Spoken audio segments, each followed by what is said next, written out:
الحمدللہ الحمدللہ الذی وقف والسلام علی عبادی الذین اصطفى اما بعد فقد قال النبی صلی اللہ علیہ وسلم ومن تزوج امرأة لإرثها لم يزد الله إلا غلا ومن تزوج لمالها لم يزد الله إلا فقرا آخری او کما قال علیہ الصلوۃ والسلام۔ صدر محترم اور کرام قدر سامعین اکرام، اس وقت میرا موضوع سخن ہمارے معاشرے کے متاثر ہے جس نے زندگیوں کی بنیادوں کو ہلا کر رکھ دیا، سینکڑوں ہزاروں گھروں کو تباہ اور برباد کر دیا اور کتنے ہی جذباتوں کو مسل کر رکھ دیا کہ وہ بیماری ہے جسے آپ جہیز کے نام سے یاد کرتے ہیں۔ میں نے خطبے کے آخری میں ایک حدیث شریف پڑھی جس میں حضور کلنور عربی صلی اللہ علیہ وسلم کا پاک ارشاد ہے کہ جو شخص عزت حاصل کرنے کے لیے شادی کرے گا تو رب ذوالجلال اس کو ذلت کے سوا اور کچھ نہ دیں گے، اور جو شخص مال و دولت کے لیے شادی کرے گا تو اس کو فکر و فاقہ اور تنگیستی کے سوا اور کچھ نصیب نہ ہوگا۔ اسلام کے بازمانوں ہندوستان میں اور خاص کر کے ہمارے معاشرے میں جہیز ایک ایسا ناسور بن گیا ہے جو ایک ایٹمی ہتھیار سے زیادہ خطرناک اور مہلک ثابت ہوتا جا رہا ہے۔ اس منحوس جہیز کی بنیاد پر روزمرہ اخبارات میں رونق اظہار بن کر یہ سرخیاں چھپتی ہیں کہ فلاں شوہر نے اپنے سسرال والوں سے اسکوٹر نہ ملنے پر اپنی نئی نویلی دلہن کو جلا دیا، تو فلاں شوہر نے اپنے سسرال والوں سے مزید جہیز کے مطالبات پورے نہ کرنے پر اپنی بیوی کو موت کے گھاٹ اتار دیا۔ عجب ماجرا ہے حضرات دیکھیے،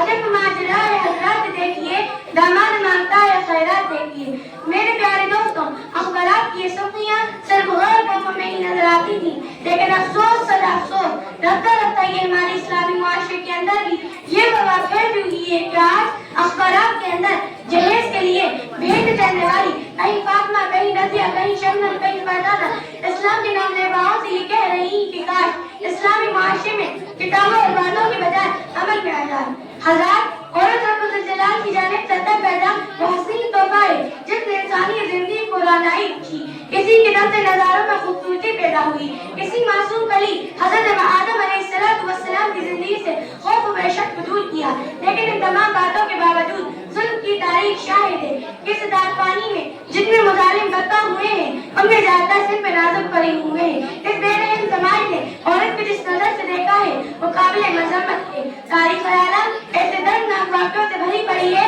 کہ حضرت مریم علیہ السلام کو متهم کر کے جنگلوں کی خاک جلوائی تو نمرود نے اپنی بیٹی کو اسلام لانے کی پاداش میں آگ میں پھینک دیا، تو کہیں عرب کے جاہل معاشرے نے بیٹیوں کی پیدائش کو اس قدر منحوس سمجھا کہ ان کو پیدا ہوتے ہی ضرور کر دیا جاتا تھا۔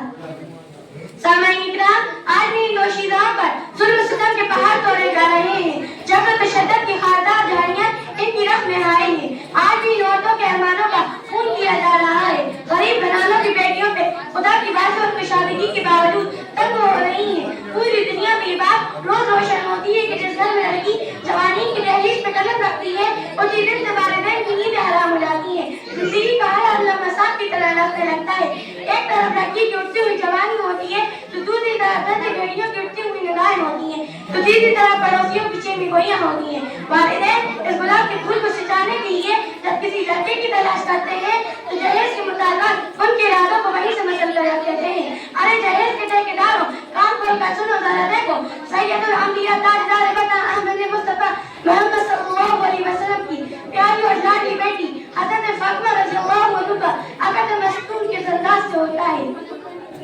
کہ جسم پر جو چادر ہے اس میں 16 پیمند لگے ہوئے ہیں اور بنت رسول ہونے کے باوجود پیاز عطا شیر خدا حیدر کرار کی گھر کی جانب روانہ ہو رہی ہیں، اور جہیز میں ایک تکیہ، ایک بستر اور 2 مٹکے پر مختصر سا سامان حضرت علی مرتضیٰ کو پیش کیا جا رہا ہے۔ آج ہم کہتے ہیں ہمارا بیٹا ڈاکٹر ہے، ہمارا بیٹا انجینئر ہے، ہمارا بیٹا پائلٹ ہے، ہمارا بیٹا ٹیلی فون آپریٹر ہے، ہمارا بیٹا گریجویٹ ہے، ہمارا بیٹا سعودی عرب میں رہتا ہے، اس لیے ہمیں جہیز میں جہاز چاہیے۔ ارے اولاد پیدا کر کے جہیز کی تمنا رکھنے والوں، کان کھول کر سنو، اگر تمہارا بیٹا ڈاکٹر ہے تو حضرت علی امیر المومنین تھے، اگر تمہارا بیٹا انجینئر ہے تو حضرت علی مجاہد تھے، اگر تمہارا بیٹا پائلٹ ہے تو حضرت علی اسد اللہ تھے، اگر تمہارا بیٹا ٹیلی فون آپریٹر ہے تو حضرت علی خلیفہ رسول تھے، اگر تمہارا بیٹا گریجویٹ ہے تو حضرت علی اسد اللہ تھے، اگر تمہارا بیٹا پیکر سیاست ہے تو حضرت علی پیکر ولادت تھے۔ حضرات، آئیے آج ہم